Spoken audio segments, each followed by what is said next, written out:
Hi, my name is Matt Edwards. I'm the Executive Director at the Mount Airy Museum of Regional History, where we collect, preserve, and interpret the historic, natural, and artistic heritage of the region.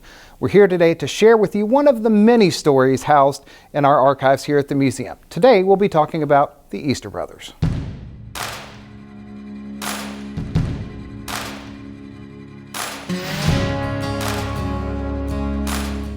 The Easter Brothers story is one of redemption, not only in terms of the spiritual salvation of which they sing, but in many ways their lives mirror the story of this region.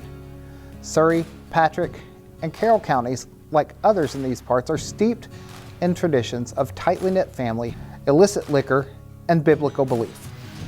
According to the interviews they've given and their own words in their albums and liner notes, the brothers learned to sing and play together from their mother, Lily Mae Talbert Easter.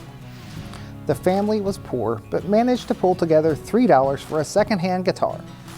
They began playing gigs in bars when they were kids to earn some money.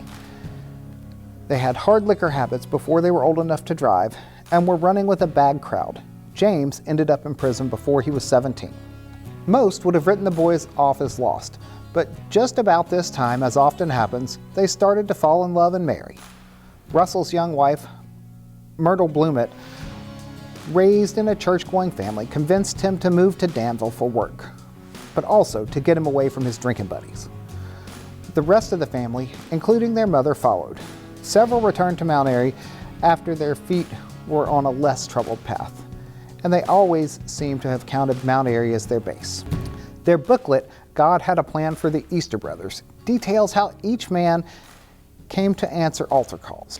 Ed, on a bender, asked Russell why he would never invite him to go to church.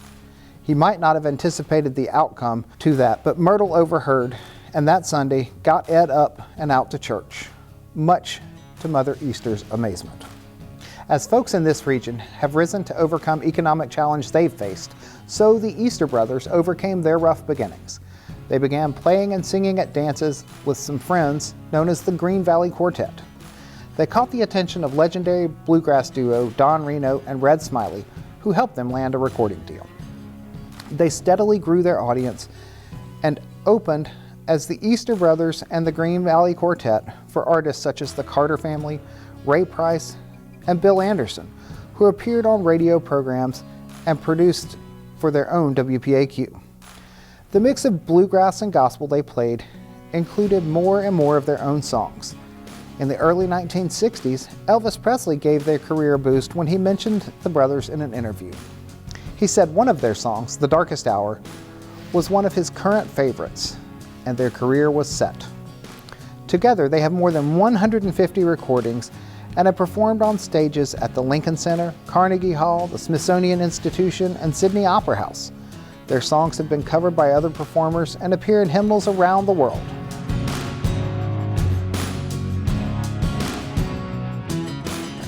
Thanks for joining us today. Hope you enjoyed that story. Take some time, come visit us at the museum to learn more about the Easter Brothers and other folks from our area. We're located in downtown Mount Airy, and you can find us online and on social media. And remember, we are living history.